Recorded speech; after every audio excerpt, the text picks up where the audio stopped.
और इस वक्त की बड़ी खबर सुशांत सिंह राजपूत मामले से जुड़ी हुई। ईडी ने सुशांत सिंह राजपूत के पिता के सिंह का बयान भी दर्ज कर लिया है। ईडी ने सोमवार को दिल्ली में के सिंह का स्टेटमेंट रिकॉर्ड किया। ये बड़ी खबर इस समय आते हुए सुशांत सिंह राजपूत के पिता के सिंह, जिनकी कंप्लेंट पर ये पूरी कार्रवाई चल रही है, उनका भी बयान दर्ज कर लिया है एनफोर्समेंट डायरेक्टरेट ने। हालांकि ये जितने भी लोगों को अभी तक बुलाया है ईडी ने, सभी का जो बयान है वो या तो मुंबई ऑफिस में दर्ज किया गया या उनसे पूछताछ भी मुंबई ऑफिस में की गई थी, मगर सुशांत सिंह राजपूत के पिता का बयान दिल्ली में दर्ज किया गया है। आपको बता दें, सुशांत सिंह राजपूत के पिता ने ये बड़ा आरोप लगाया था कि रिया चक्रवर्ती ने करीब 15 करोड़ की धांधली की है सुशांत के अकाउंट से, और उसी को लेकर ईडी इस वक्त इस पूरे मामले में जांच कर रही है।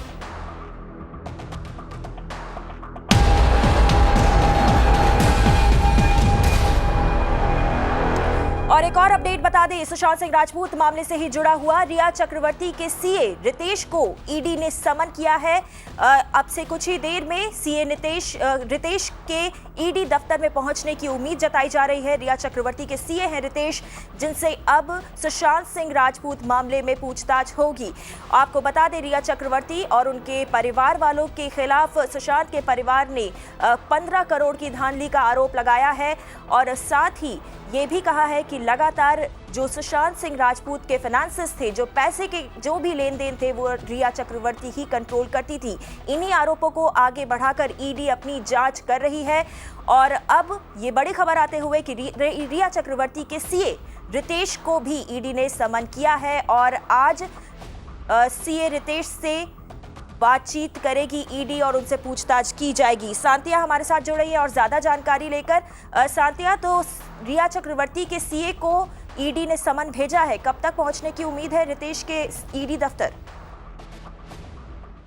इससे पहले भी कई बार चाहे वो रिया के सीए हों, चाहे फिर वो सुशांत के सीए हों, दोनों को कई बार ईडी दफ्तर बुलाया जा चुका है। अब इस बार जो रिया के सीए इस बार दफ्तर आएंगे ईडी दफ्तर, तो उनसे जो बातचीत होगी वो सुशांत के पिता के बयान से जुड़ी हुई चीजों को लेकर होगी। सुशांत के सीए से भी ईडी इसी तर्ज पर पूछताछ करेगी। अब देखिए, सुशांत के पिता का बयान ईडी ने दिल्ली में दर्ज कर लिया है, और उसमें उन्होंने अपनी बात को फिर से रखा है कि किस तरह से उन्हें लगता है कि रिया और रिया चक्रवर्ती के परिवार ने सुशांत के पैसों के साथ हेरफेर की, उनका पैसा लॉन्डर किया गया शेल कंपनीज के जरिए, और इसके पीछे रिया चक्रवर्ती और उनके परिवार का हाथ है। हालांकि यहाँ तक कि सुशांत के पिता ने ये तक कहा कि उनके पास कुछ सबूत भी हैं इस चीज को साबित करने के लिए, और उन्होंने ईडी के सूत्रों का कहना है कि कुछ सबूत उन्होंने दिए भी हैं। अब वो सबूत क्या हैं, कितने कारगर साबित होंगे, उस पर ईडी फिलहाल कोई जानकारी ईडी का फिलहाल कोई जानकारी देना बाकी है गौरी। लेकिन अभी जो दोनों भी तरफ से, चाहे वो सुशांत के सीईओ चाहे रिया के सीईओ, उनसे अब जो बातचीत होगी, अभी की जो लाइन ऑफ क्वेश्चनिंग होगी, वो इन सब वो के सिंह के, सुशांत के पिता के बयान को लेकर भी होगी।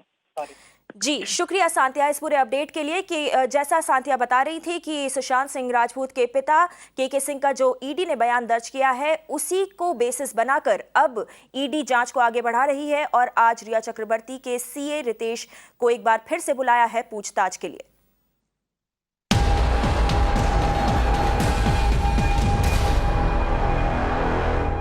और सुशांत सिंह राजपूत के भाई नीरज कुमार ने गवाहों की सुरक्षा की मांग उठाई है। नीरज सिंह ने आरोप लगाया है कि सुशांत केस में गवाहों को धमकाया जा रहा है।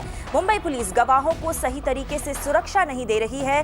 जिस तरह से सुशांत केस में खुलासे हो रहे हैं, ऐसे में गवाहों की जान जाने का भी खतरा है, ये दावा किया है सुशांत सिंह राजपूत के भाई नीरज कुमार ने।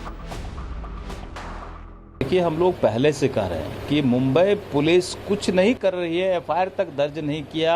हम तो उस समय भी बोले थे कि जहां घटना घटी उस जगह को सील तक नहीं किया, और कोई किसी का नाम एंट्री नहीं किया, किसी पर आपने आरोप नहीं तय किया, और हवाबाजी कर रहे थे, इनसे पूछताछ उनसे पूछताछ। आखिर आप कौन सा पूछताछ कर रहे हैं? और ये चीज़ें, मुंबई पुलिस का चेहरा बेनकाब होते जा रहा है धीरे धीरे, कि वहाँ तो उन्होंने कुछ किया ही नहीं, और जब खुद से गवाह सामने आ रहे हैं तो कहीं न कहीं गवाहों को थ्रेट किया जा रहा है और गवाहों को प्रोटेक्शन देने का काम मुंबई पुलिस नहीं कर रही है। ये तमाम चीजें दुखद पहलू है। ऐसा ना हो कि आने वाले दिन में जो गवाह हैं उन्हें उनके साथ कोई मिसहैपनिंग हो जाए, कोई घटना घट जाए, उनकी हत्या हो जाए, किसी भी चीजों से इनकार नहीं हो सकता है जिस तरह से मुंबई में हर कुछ चल रहा है। इसलिए हम लोग चाहते हैं, अभी भी डिमांड जरूर करते हैं कि जो गवाह सामने आ रहे हैं उन्हें प्रोटेक्शन दिया जाए और किसी भी एविडेंस से छेड़छाड़ ना किया जाए। और इन तमाम चीजों के लिए सीबीआई का सबसे ज्यादा जरूरी है कि एक्शन में आके काम शुरू कर दे। पूरा देश चाह रहा है, लाखों लोग चाह रहे हैं कि सीबीआई तुरंत जल्द से जल्द काम शुरू करे, नहीं तो पता नहीं वहां मुंबई पुलिस क्या करेगी, कौन सा विटनेस को खत्म कर देगी। ये तमाम एक दुखद पहलू है।